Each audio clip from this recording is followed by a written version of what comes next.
Welcome to episode 4, beloveds. Today I have a really wonderful, deep exploration of a basic element to explore with you all.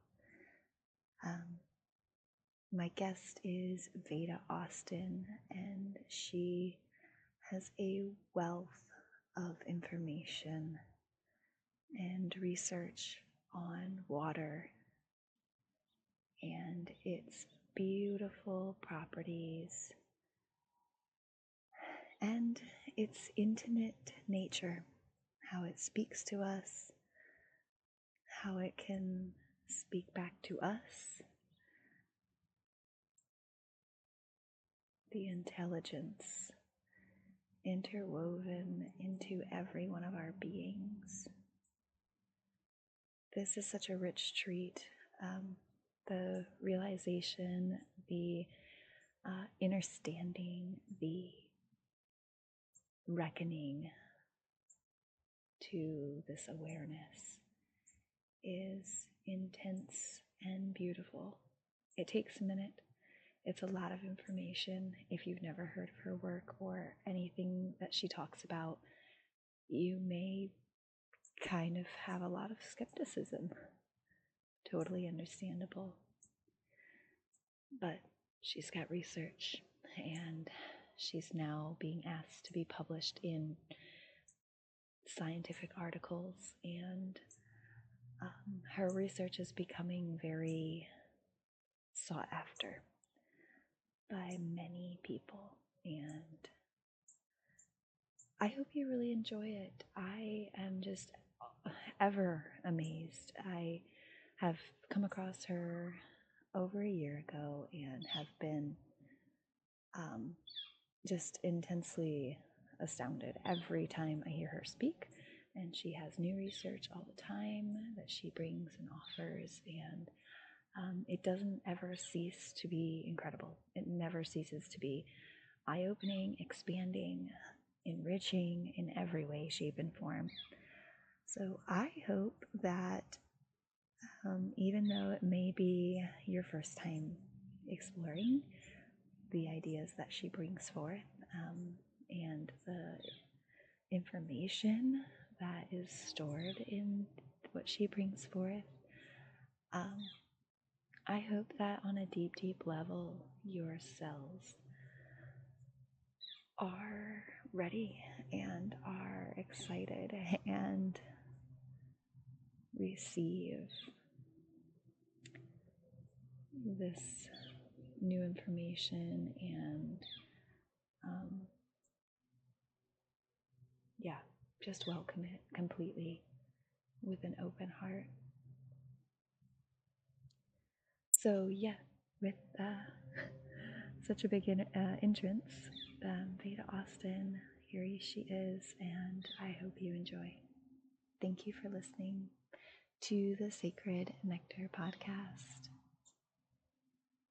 Today, our guest is Veda Austin. She is a fabulous individual who is in love with water and all of its fabulous and beautiful properties. And today she is going to share her about her relationship with water and her close wisdom to this magnificent element that we are really just tapping the surface on.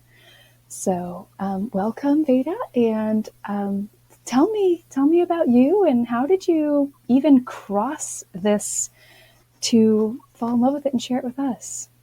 Sure. Well, thank you so much for having me. And there's so many ways in which water communicates with us. We completely forget sometimes that we are, by molecular count rather than volume, 99% water, which means that there are more water molecules in our bodies than stars in the Milky Way. And yet we look at ourselves in the mirror with our fourth phase, which is a liquid, solid, gas, and then a type of gel, and that's that fourth phase. Our fourth phase water eyes. Yes. But we see ourselves as so solid. Even though when we cut ourselves, we leak. When we cry, we leak. When we go to the bathroom, we leak. When we exercise, we sweat. We essentially leak.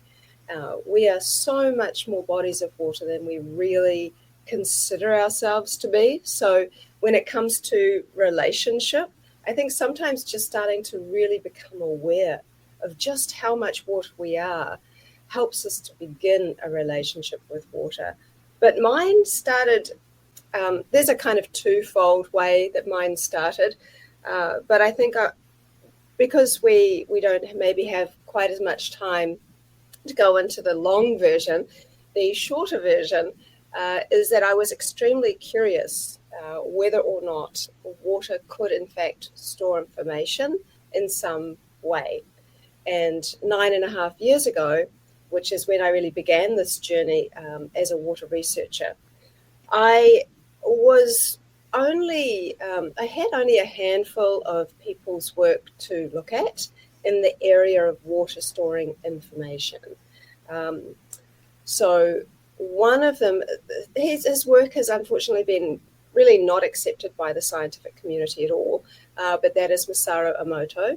He cherry-picked his photos and quite openly said that he did. He wasn't hiding anything to kind of demonstrate what he was trying to show about water in very contrasting ways. So for those that don't know who he is, he would take, for example, 2 glasses of water, one with the word hate, one with the word love. He would take a very small amount of that water, flash freeze it, look under a microscope and take photos of whatever crystals formed. And the photos that he showed were the ones with love, showed beautiful hexagonal snowflake-like kind of patterns, whereas the one with hate failed to form structure. So this was a wonderful visual for us to see ourselves as bodies of water that are sensitive to thoughts and words and emotions. But who really inspired me most, I think, is a man by the name of Laurent Costa. He's become a friend of mine, even though we don't understand each other's languages. We kind of talk via Google Translate. But he is a French microscopic photographer, and he takes incredible photos of water in a similar way to Emoto, except that he did not want to experiment on water because he considered water to be a living being and his spiritual teacher. So in a similar way to me, I have to say, I don't consider what I do experimenting. I actually consider this relationship a relationship which is built on respect and love, and Yes. kind of includes all the different types of relationships we have, in the sense of sometimes it feels like water is my friend, sometimes it feels like water literally is a spiritual teacher, sometimes it feels like I can see how the lover-beloved relationship is so intertwined in the worlds of water, because intimacy is such a big part of the life that we live as people, and even within the animal kingdom, where there's procreation going on, and no procreation can happen without fluids. And even kissing is like a big part, where the saliva, there's an exchange of information between people, and that actually allows us to get a sense for that person. It's kind of like, when you're on the fence about someone who seems like they're really great, but until you kiss them, you don't know if that person's going to be the person for you. Yes. Because intelligent water is able to actually decipher that, to kind of feel into that, to take the information and read it in a way in which our kind of conscious mind doesn't do, but our intelligent water does. Yes. So, I find that really interesting. So then I'm kind of wanted again, like I'm saying, I was really interested in Laurent's work, because what he would do is that he would smile at the water sometimes, and then he would do the flash freezing and photography, and he would get happy faces microscopically in the water. He would get images of fish that were relative to something that happened in his day. He would get images of hearts, maybe he was in a loving expression, and these images were relative to something that had happened within the last week for him, or that he had been thinking about even.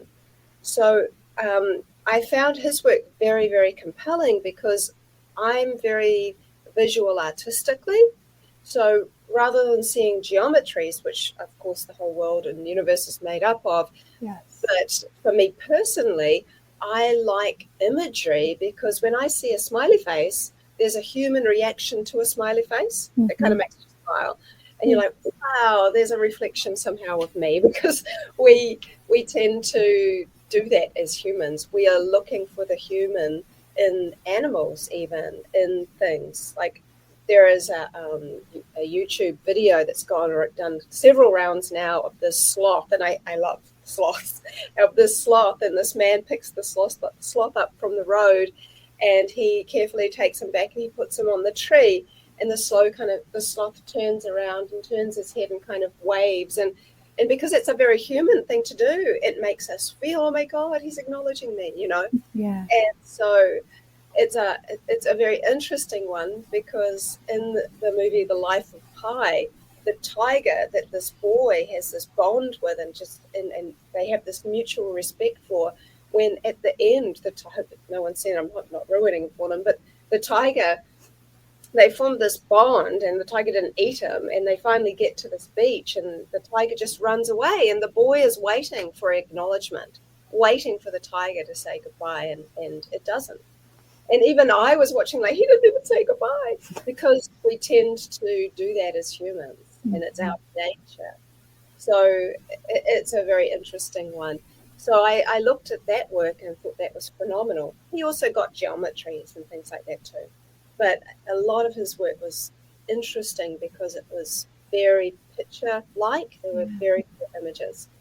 The third person who really inspired me a lot, who's since passed, but his name was Thomas Hieronymus, and he was a radionic engineer. And what he did was he made this very interesting observation when he went into a Parisian meat market. He observed that the freshly placed organs of an animal appeared to be affecting the way the frost froze on the glass behind where they were placed. For example, the frost would freeze into the shape of a liver organ above a liver organ, and so on and so forth. And so his hypothesis was that there seemed to be some kind of life force energy emanating out of these organs, and he put that down to there being water in the blood. And because that water is a very special type of water within an organ, which is more like that fourth phase water I mentioned briefly, and the water in our cells is this fourth phase water.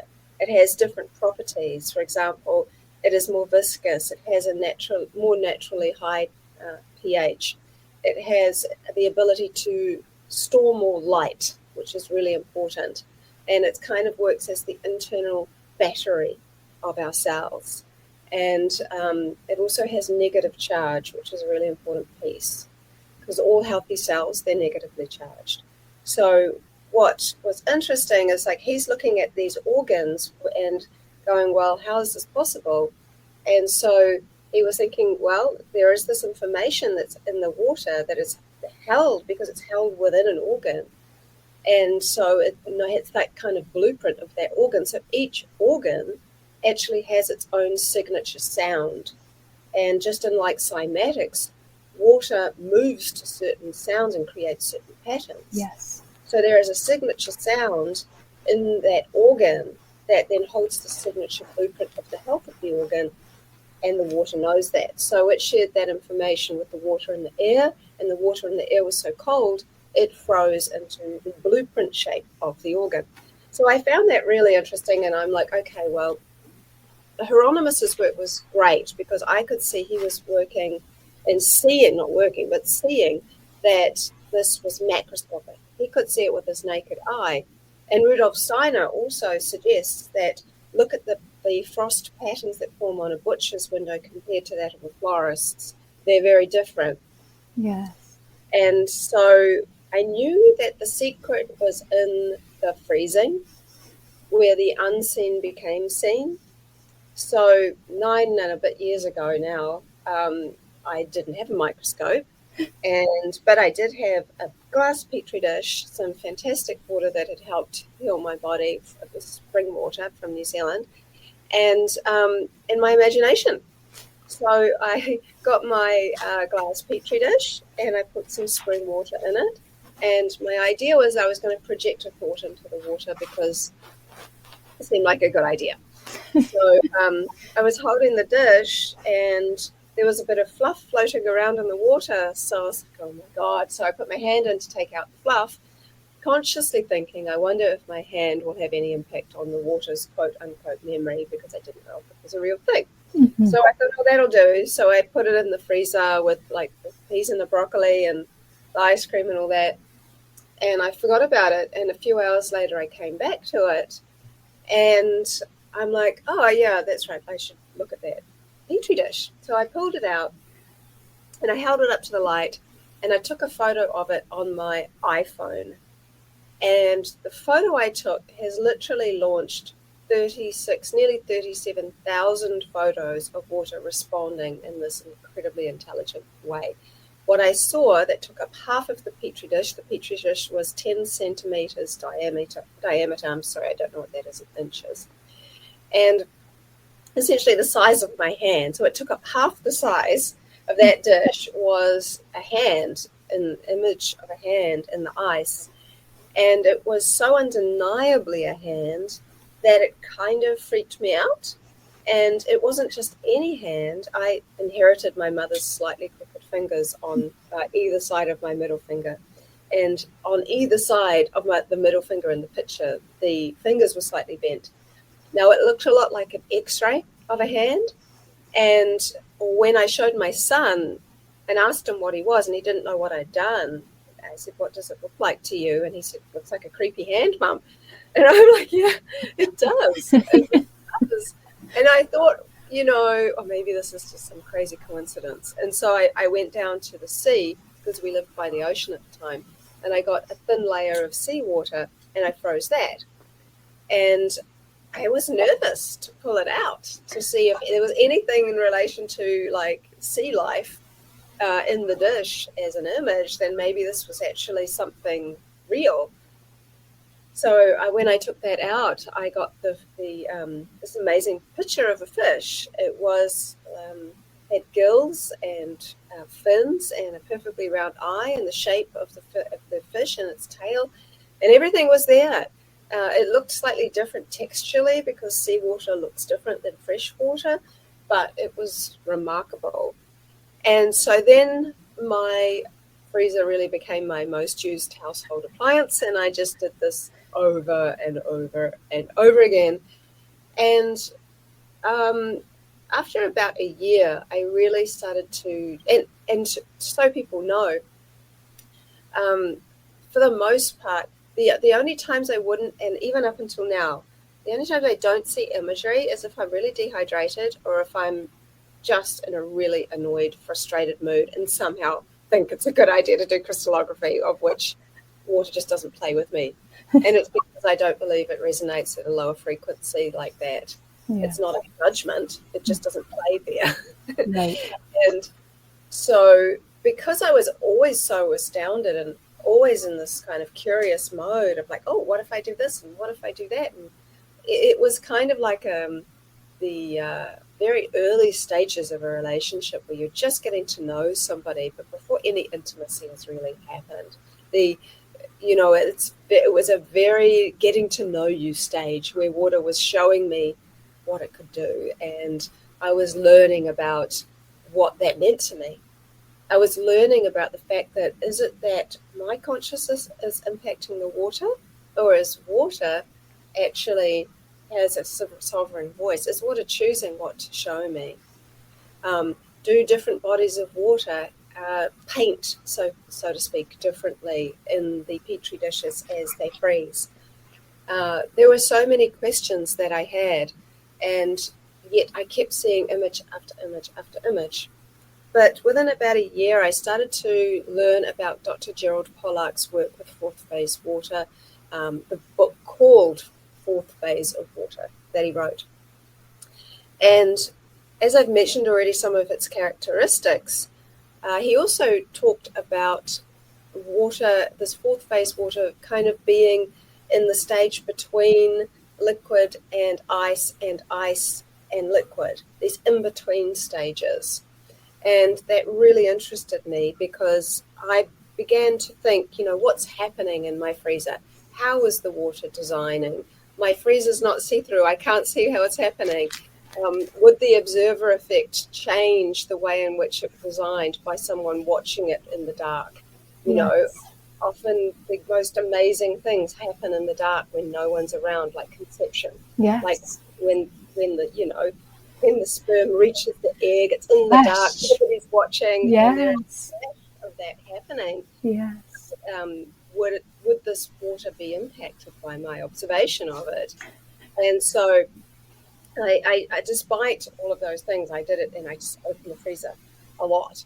And actually, after about 5 minutes, it was even earlier with my very first freezer. My freezer was like amazing, and within about just under 4 minutes, with my first freezer, I noticed that there was liquid on top and ice underneath, and I'm like, oh, what's happening there? So I pulled it out and held it up to the light, and I noticed that the water drained away, and then there was this incredible crystallography left behind. Mm-hmm. And that crystallography was essentially born in the fourth phase that I call the state of creation. And it is where water can communicate in what I've discovered is 3 ways. There's bound to be more. I mean, the reality is what we know about water is but a drop in the ocean, literally. Yes, very small. So the 3 ways are art, as I've just been talking about, and then what I call signature patterns. So each type of water, whether it's tap water, spring water, rainwater, stream water, they tend to have their own signature pattern.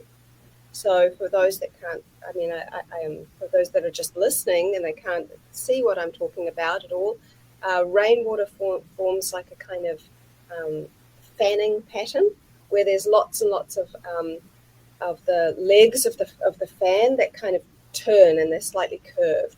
And tap water looks like very, very messy, like lines and dots and stuff. Scattered. And spring water taken straight from the spring looks very much like a lot like snowflakes. These beautiful hexagonal patterns, and each leg of the sort of star that makes the hexagon pattern has a kind of fern-like thing coming off it. And I call them fern hexagon.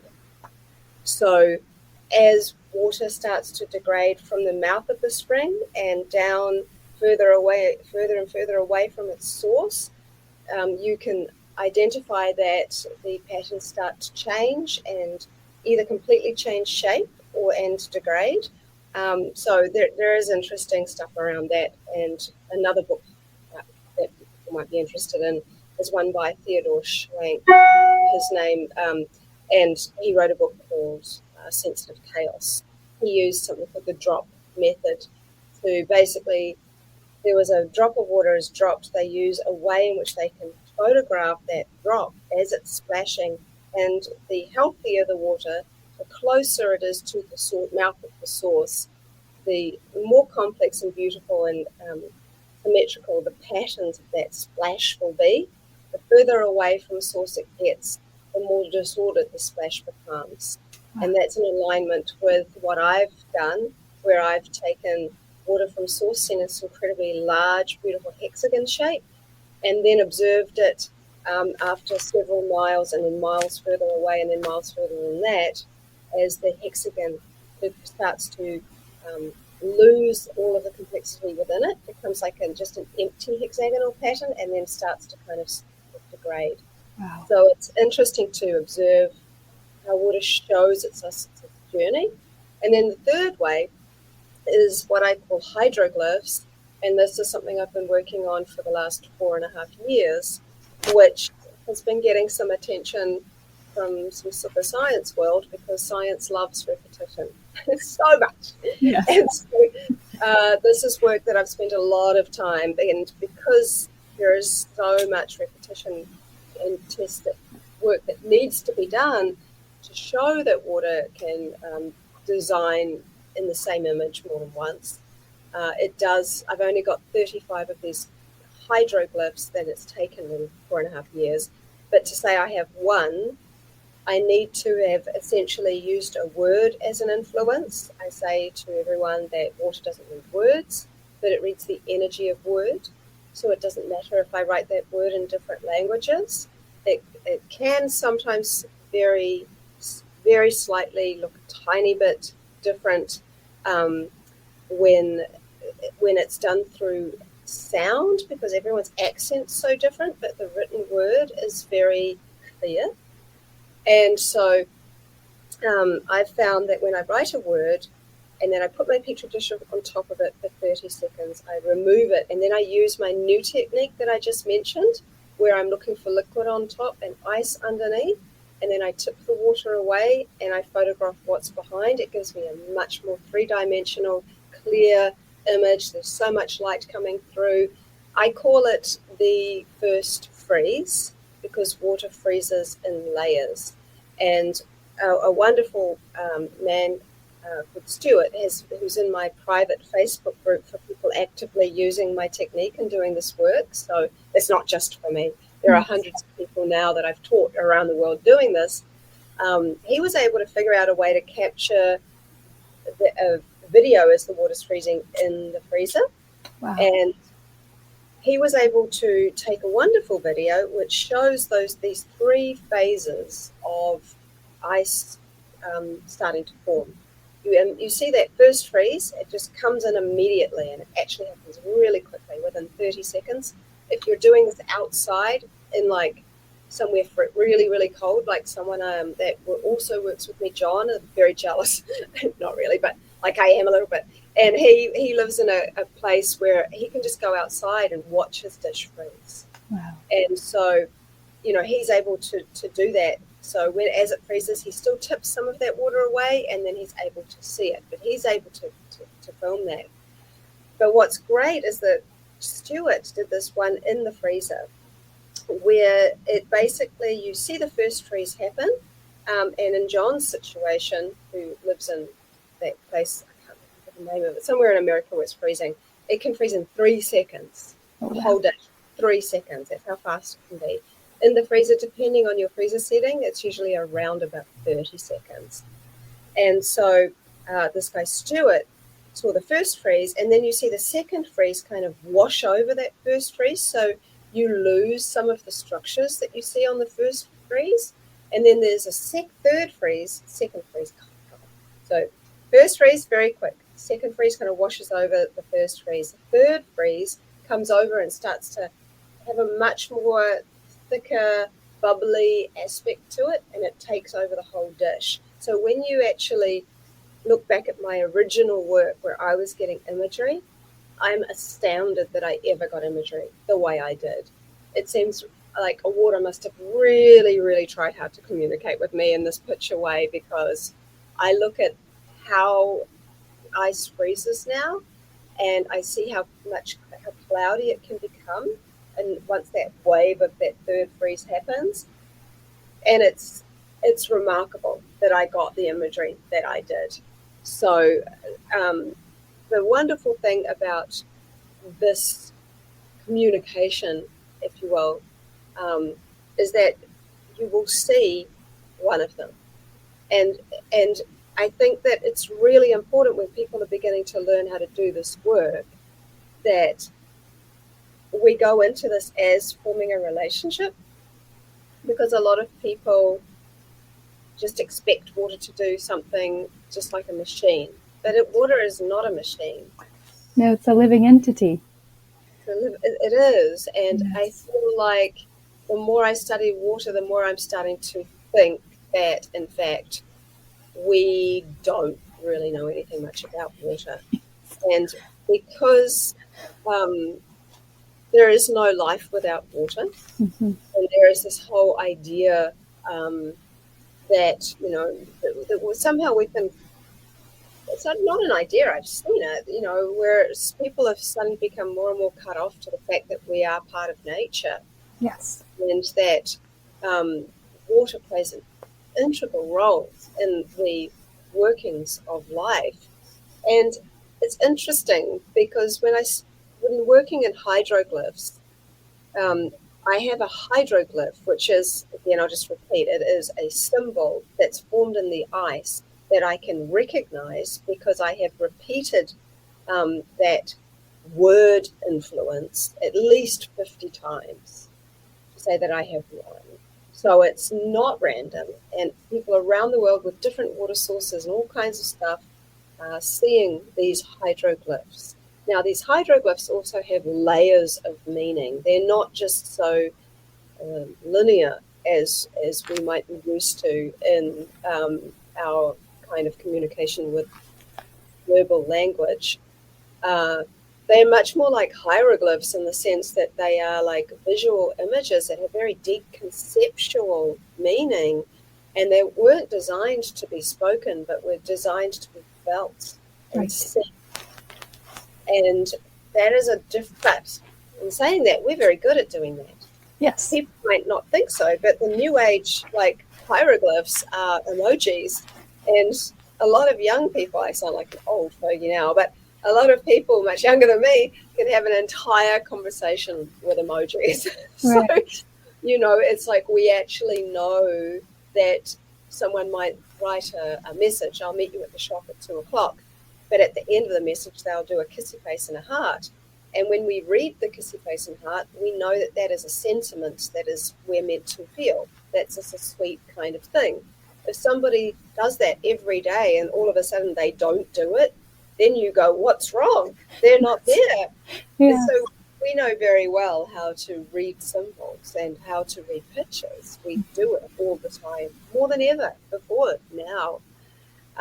So this is a really important piece, because if people go in thinking, oh, I'm going to see a picture of my cat if my cat drinks from the water.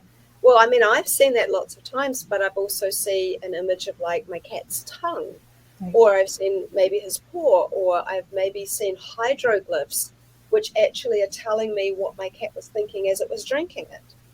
So some people might feel like if they only learn the technique to look for imagery, they might feel, oh no, water doesn't like want to talk to me.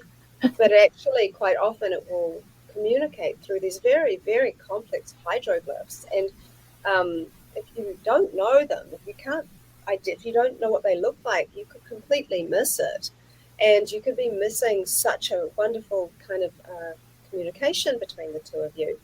But I think signature patterns are important, because that shows that water is showing us a certain pattern relative to where it came from and what it's been through.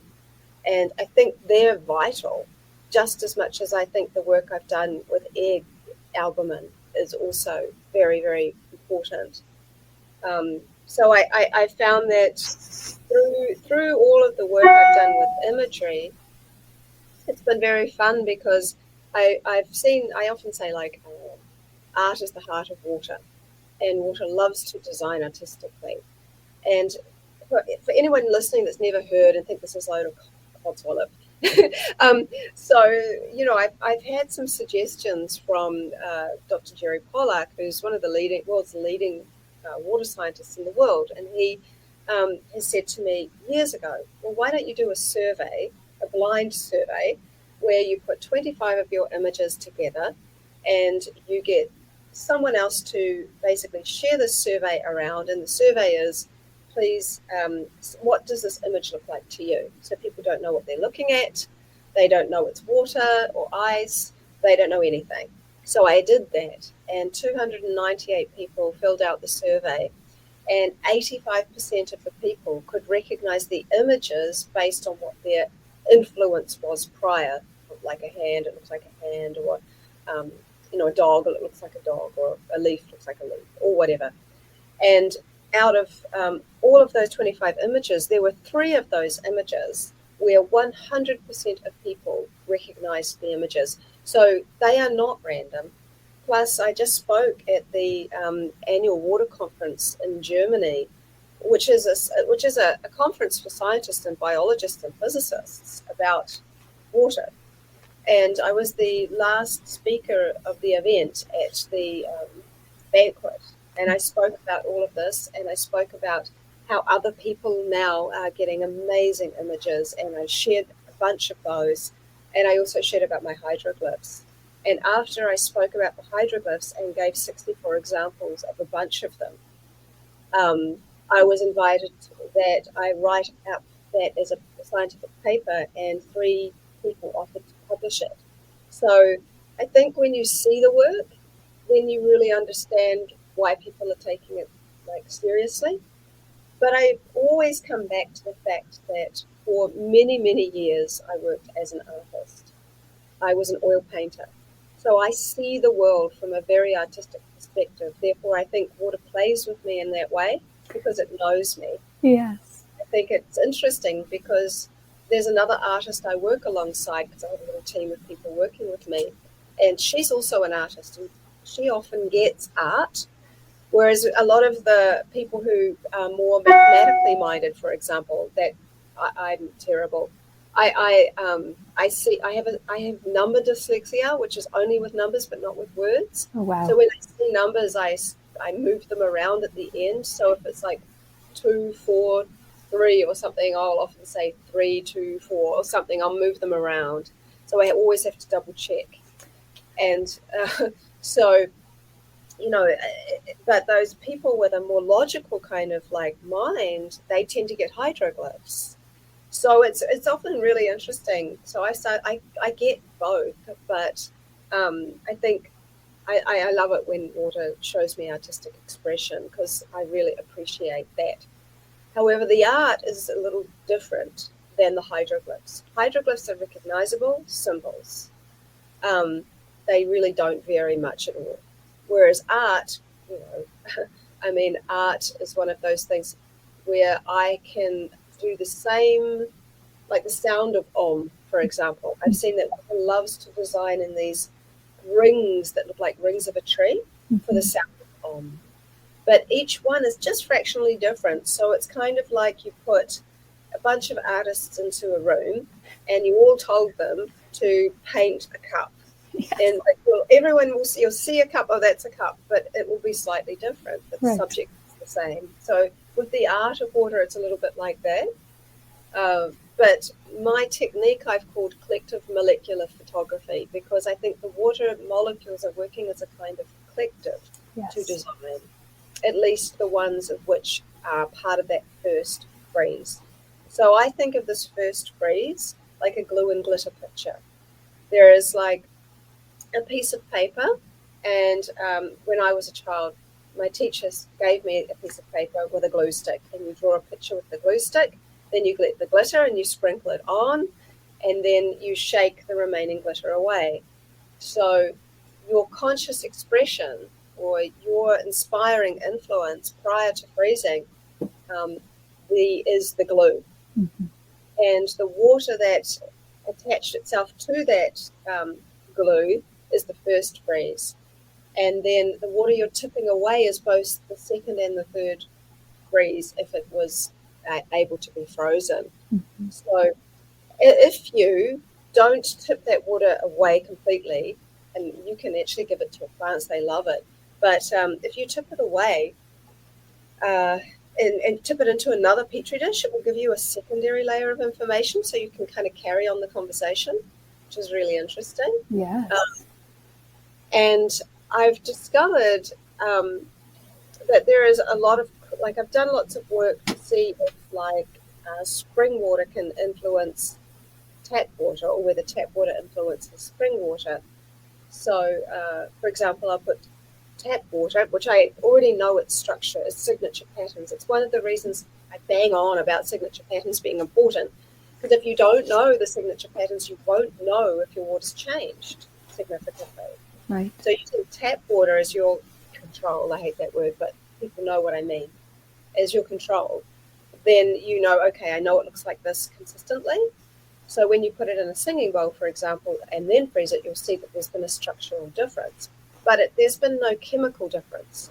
So Right. what we're seeing, I call the water's energetic state of health. It's very much like our emotions.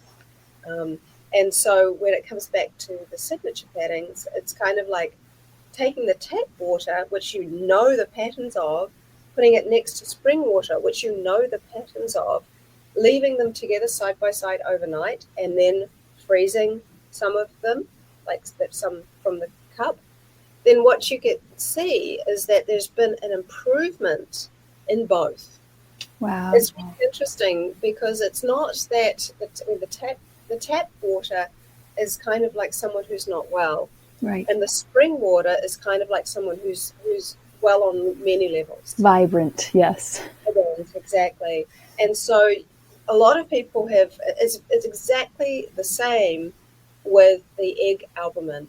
So I've done a whole study. I think it's one of my most shared outside of my stuff on homeopathy that's been shared so much, where I've discovered the signature, like this kind of a signature patterns, I suppose, of egg albumin based on happy free range eggs, and many of which I have friends who have hens, and we go and we collect some of the hens, and I know the hens are happy, Yeah. and so but I've done like thousands of tests with different eggs, both free range eggs and caged hen eggs.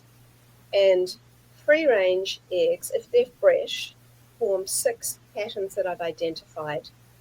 They're very specific, and some of them are even specific to birds. Like there's one called the feather pattern that looks just like a feather. Wow. And I've done this work with not just chickens, but with geese and quails and duck eggs. And all of them, for birds, share these 6 patterns. Again, if they're fresh. The older they get, the less patterns form. Now, caged hen eggs struggle to form 2 of the patterns, and they are the 2 most base patterns that they form. Sometimes they don't form any, and there is such a clear difference between them. And so, in the same way that I tried by putting tap water next to spring water and seeing that both improved, the tap water ended up looking more like rainwater, or the signature patterns of rainwater, and the spring water actually had formed incredibly beautiful structures. The first structure I saw in the spring water before putting it beside the tap water was what I call the lotus. It's actually a glyph meaning purity and enlightenment. When I had, after it had been sitting next to the tap water, it had 2 lotuses that had actually bonded together to form the shape of a heart. And the heart is a hydroglyph for love. So essentially it's saying purity, enlightenment, and love. And I think that it's the nature of water to actually be compassionate.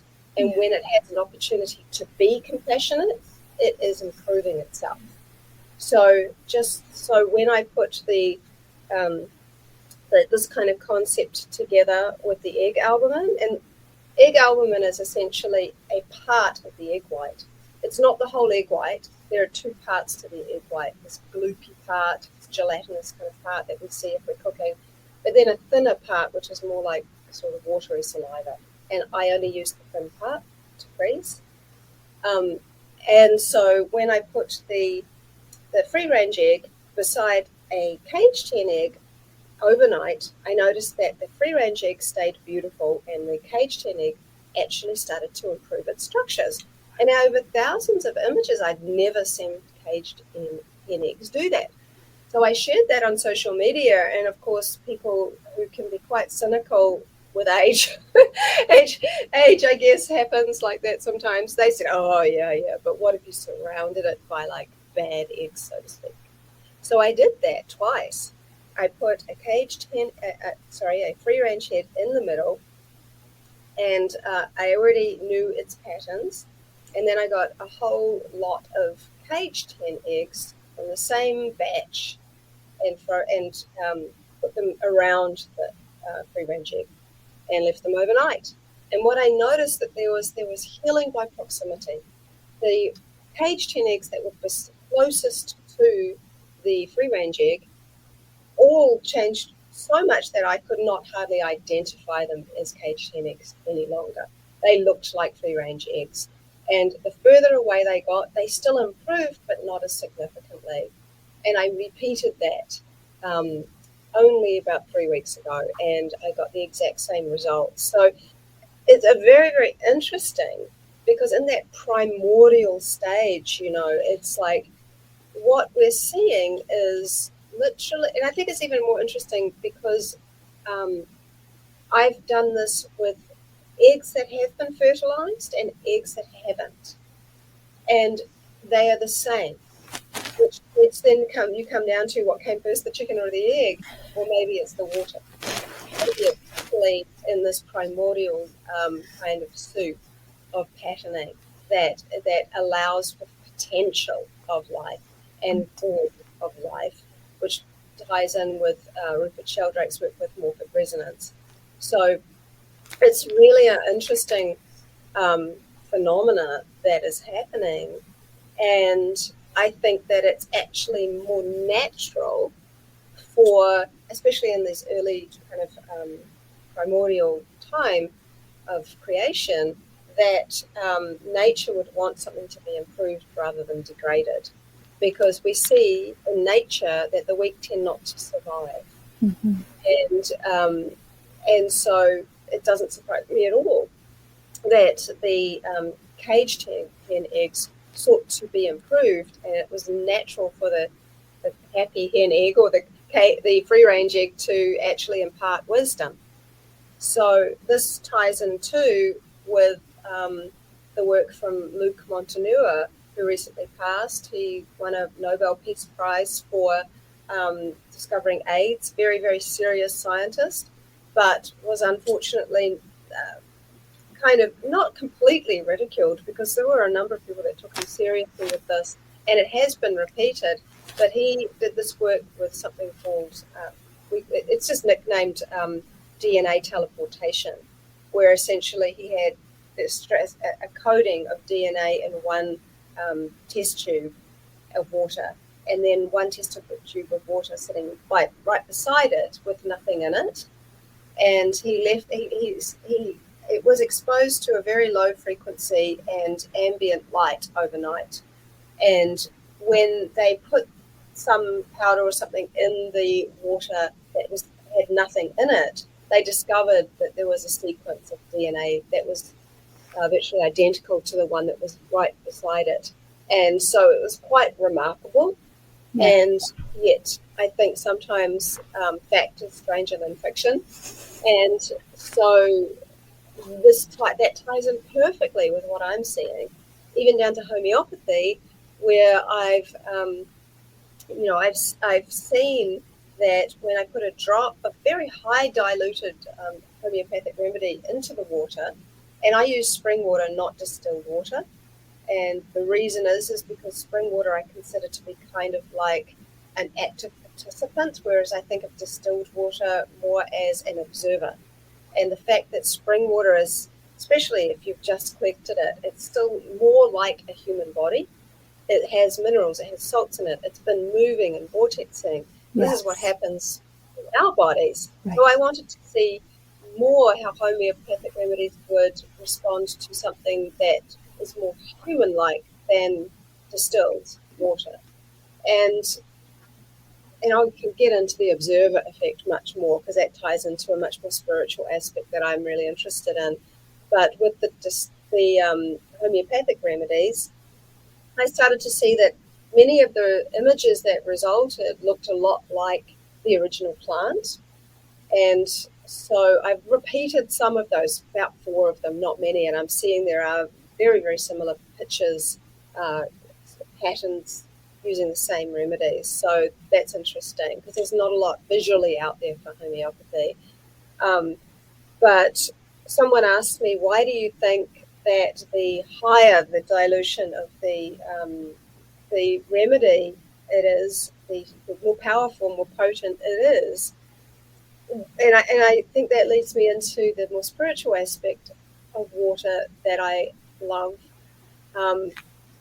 Whereas I think there's kind of like 2 aspects of water and people. I keep seeing two of things relating to water. I see like these two phases of my technique where it's like liquid and ice.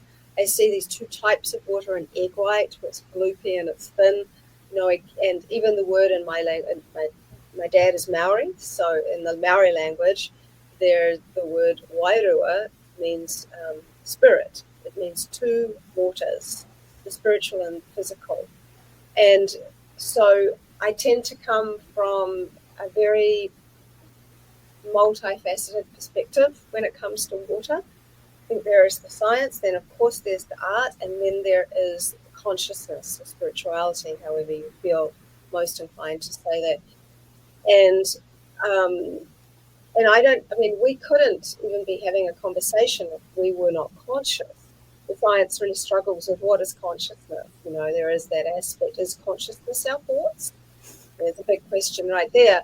I tend to think of clouds being like our thoughts, always going by, not really us, but they're really more like the sky. But then can the sky observe itself? And so there are lots of aspects where I talk about two worlds as well, the world we live on and the world we live in. And the world we live in, everything is experienced actually within our body. Hearing is coming inside, taste is coming inside, sight's coming inside, touch is coming inside. Everything is coming like within us, our expression of feeling. Yes. Like when we urinate, we're not kind of going, oh no, I'm falling. Yes. We don't have that sense. So it's interesting because one of the things that we experience outside of our body, which you would when you really think about it in that way, it's like, what do we ever experience outside of this container that is the body? But we can observe ourselves. And a good example of that is when my son, I said to him, Rama, do you know what observing yourself means? Because I can. I mean, we all can. It's kind of when we just, kind of feel outside of ourselves, and it's like I can see the back of my head looking at you. It's not seeing with our regular seeing. It's a different kind of observation. I observe myself when I'm in the I use it as a tool, where if I'm being triggered by someone, for example, and I have a reaction to it, I can observe myself having that reaction, and I can question and go, when was the first time you had felt like that? And it's a tool I've found, the observer. Yes. Never in judgment. So I said to Rama, my son, like, do you know what that is? And he said, oh, I do it all the time, Mum. I said, really? Why? And he said, well, when I'm at school, I'm like, when you're at school? And he's like, yeah, when the teacher's really boring, I like zone out and I like look above my head and then like look around at everybody else. And I'm like, oh, that's interesting. But he also recently broke his arm, and it was a bad break, and we had to go to the hospital, and the doctor gave him ketamine. And I had not experienced seeing anybody have that, especially not a child. And he said, well, it's going to be awake, but he's not going to be with us. Oh, really? He said, yeah, it's a very interesting thing that happens. So I had to be in the room whilst Rama was given this injection, and within 4 seconds, Rama said, what the f-? And before finishing his sentence, he 14. It was wrong. Rama was like, not here. You could see his mouth was open, his eyes were bulging out of his head, but he was like not in his body. And as he came into his body, and we were able to have a conversation about it, he said he was watching outside of his body, watching the nurses pull on his arm and all of this stuff. And he was diving down into different dimensions, and all kinds of stuff was going on for him. But he said it was really hard to find the words to explain what was happening. So when we observe ourselves, which we can do, it really kind of suggests that there's more happening within this realm of this body. And so I think there is two types of water maybe in people. The obvious one, and this is also based off the Wairua, it's like physical and spiritual waters. Yeah. And there is this concept I've heard a lot recently of the spiritual water, or the spirit, or the subtle body, or the soul, if you will. being situated in the spinal fluid, and that ties in with the old concepts of tantra, and obviously Yes. coming up in the amrit, the special type of water that drips through into the mouth when these energies have kind of filled the bowl, and all of these kinds of things, which have been written in ancient texts and philosophies for such a long time. And so that part's really, really interesting when you start thinking about that. But then, how can we observe ourselves? What is it that is the observer? And again, we know so little about water. We've discovered 4 phases. There's probably like heaps of them we don't know. There are something over 300 variations of ice. So, and within all 300 variations, there will be many subtleties within each. And so we kind of look at it in that respect, and it just keeps growing and growing and growing with possibility. So I think that the essence water within us is able to track along our electrical charge, and whether it is relation to ether, it probably is, which is why we don't see it.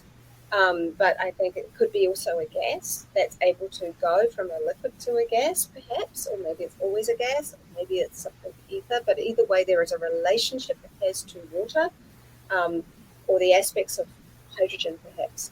And I think that that aspect of us, which is spirit, which does relate to water in one of its many phases, I think that there is a relationship it has with the electrical charge. Also, there is a big relationship between water and light. So I want to talk about that in a second. But HeartMath can read that we give off electrical charge, but we're also not fresh water. We are we're like a sea. Salt. We Yes. Yeah, we have salt water, and salt is electrical by nature as well.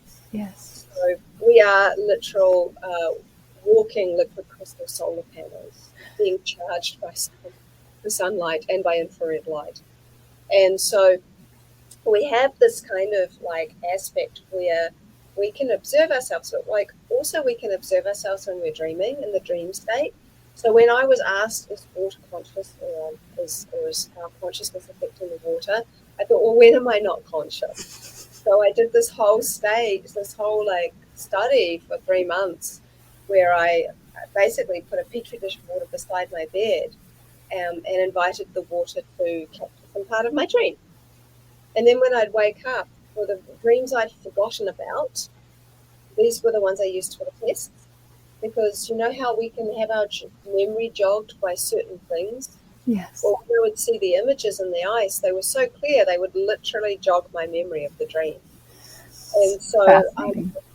well, how is it possible that water is accompanying me through the subtle realm? Or this, what is happening here? Is water like observing me, or is there a connection between my subconscious happening here in the water? Like there was a lot of questions happening, and I don't have all the answers. The other part, I think, was when I talked to a lot of people that have had near-death experiences, and 3 of them said almost like word for word exactly the same thing. They said they felt the surface rising, which is what a gas does, and then they observed their body being resuscitated, and all 3 of them said that they were hoping that person would somehow be okay, but they had no relationship to themselves in that body any longer. They had literally become the observer. So that was very, very interesting. Yes. Someone once said to me, what if water is expressing its consciousness through us and every living thing to observe itself from every single perceivable and imperceivable perspective? And I thought that was really interesting. And my friend Moses Hackman said, water is the glove on the hand of consciousness. And no matter how you see it, I actually think that water is so intimately intertwined with consciousness that they do behave and look as one if they are not one. Which then you kind of go into light. And so I've managed to capture, not often, but sometimes, as water's freezing, its little spikes start to come out just as it's beginning to freeze.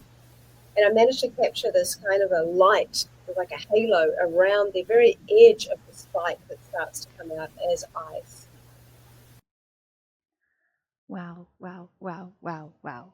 I seriously just so blown away by the information that she offers and shares. And I can only imagine what you're thinking inside of your being.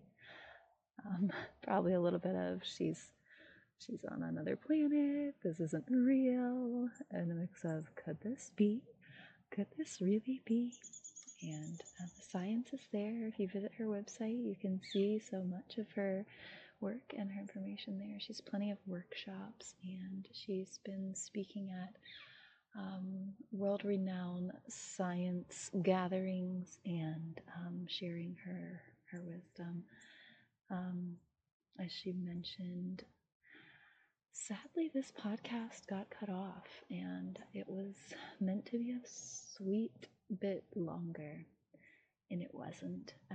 But Veda so freely offered to do a second one, so keep your eye out for that. And I hope that you really, really, really enjoyed this podcast, and I hope that you are able to tune into the next one because it will be super rich, just talking about some things that I had some curiosities about, exploring those few things. Anyway, beloveds, thank you so much once again for listening to the Sacred Nectar podcast and listening into Veda Austin share her wisdom. So honored to have you here. And with that, be well.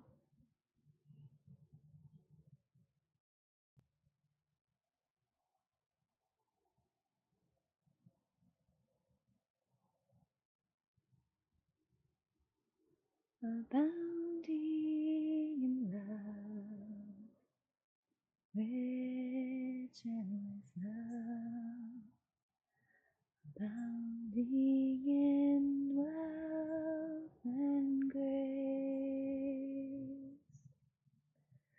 abounding in love, infinite love, and the wisdom, deep mystery.